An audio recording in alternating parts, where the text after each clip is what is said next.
Assalamualaikum warahmatullahi wabarakatuh. Nahmaduhu wa nusalli wa nusallim ala rasulihil karim, amma ba'du. Hadirin yang dirahmati Allah Subhanahu wa taala.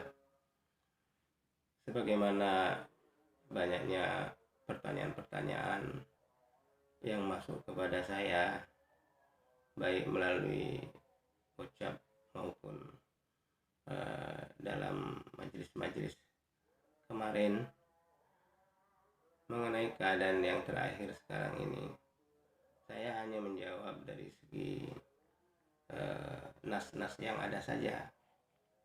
Ya, sebagaimana sekarang ini kan terjadi pengadilan-pengadilan ini terhadap tokoh-tokoh Islam, ya kan, terhadap ulama, terhadap figur-figur penanggung jawab para umat ini.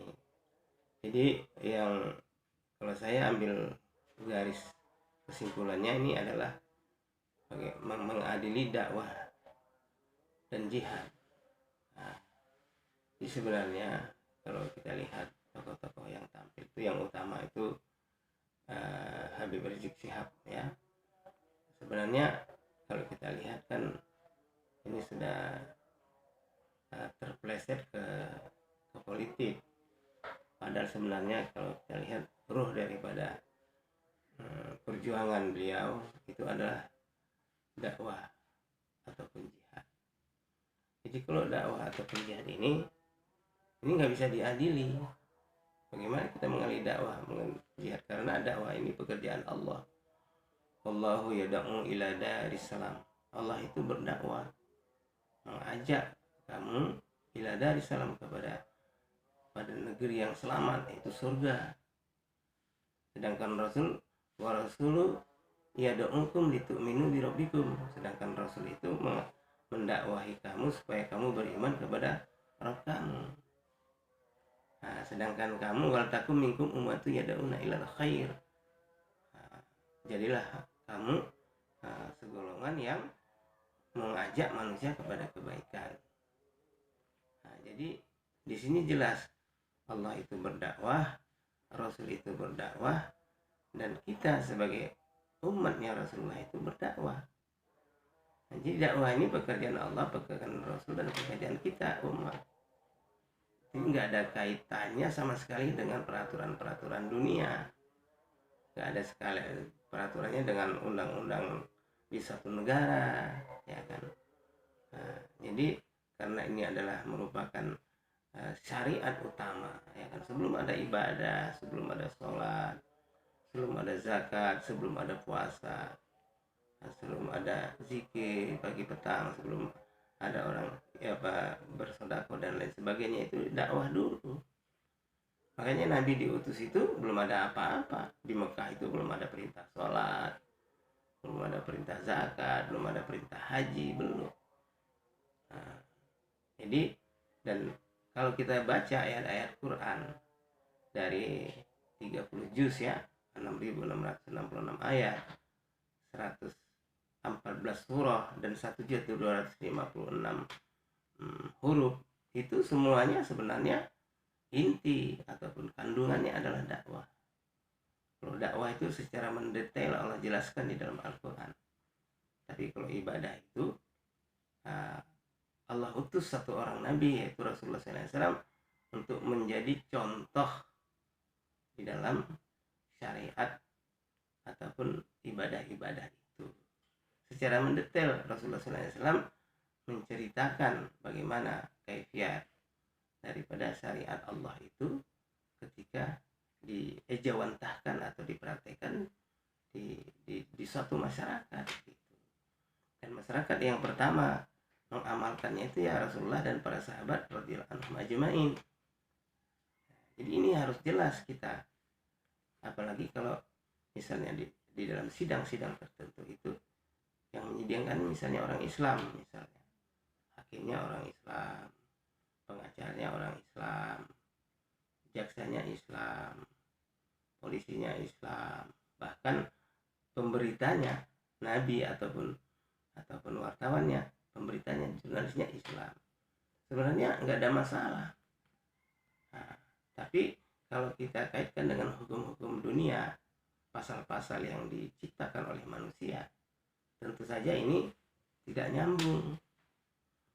Nah, makanya kalau saya lihat fenomena pengadilan Habib Rizik ini dan juga pengadilan-pengadilan tokoh-tokoh Islam sebelumnya, karena yang dituduhkan ke mereka itu adalah pasal-pasal untuk keamanan-keamanan yang sifatnya sementara, untuk kenyamanan sementara, yaitu untuk faktor-faktor dunia saja, untuk kesejahteraan, untuk kesehatan, itu hanya faktor dunia, tidak berkaitan sama sekali dengan akhirat. Padahal segala praktik kehidupan kita ini mesti nyambung ke akhirat. Nah, akhirat itu apa? Akhirat itu ya setelah kematian kita. Masa depan kita itu akhirat, masa depan kita itu bukan pensiunan. Makanya kita bukan sibuk mempersiapkan bekal untuk pensiun, bukan.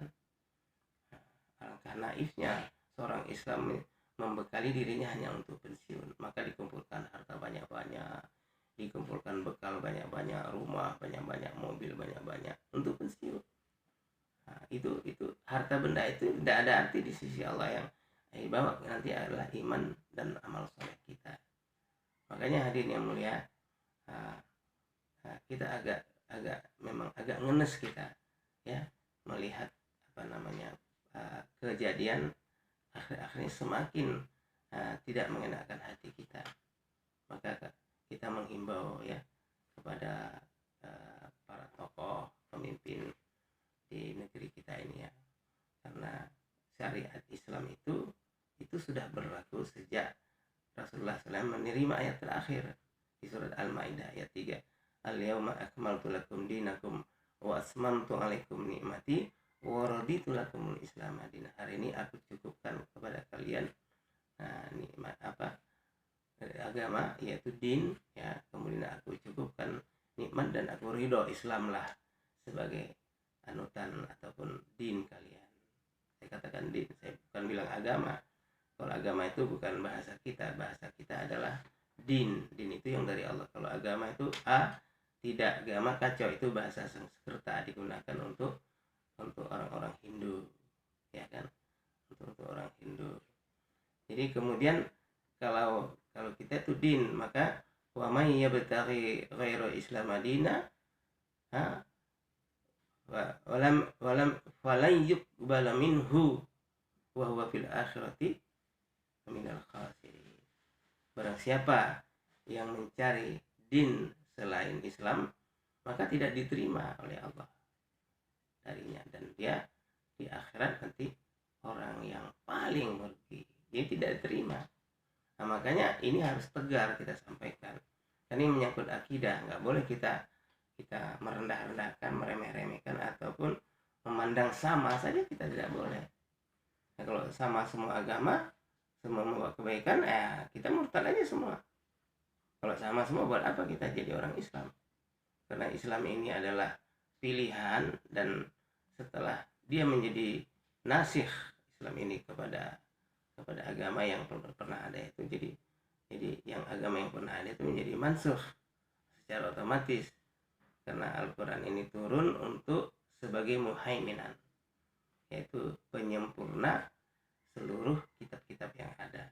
Dengan hadirnya Al-Quran berarti Taurat, Zabur, Injil itu sudah masuk di dalam Quran. Jadi setiap orang yang masuk Islam membaca Quran itu sudah otomatis dia baca Taurat, Injil, dan Zabur.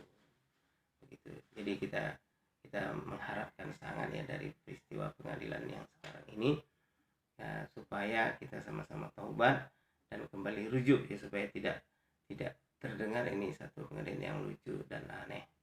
Semoga Allah Subhanahu wa taala berikan kepada kita taufik dan hidayah. Karena tanpa taufik dan hidayah, apalah artinya ilmu kita? Apalah arti kepakaran kita? Apalah arti kesarjanaan kita? Apalah kedokteran kita dan profesor kita? Tanpa iman dan amal soleh. Semua itu dilandasi oleh iman amal soleh. Begitulah dari saya.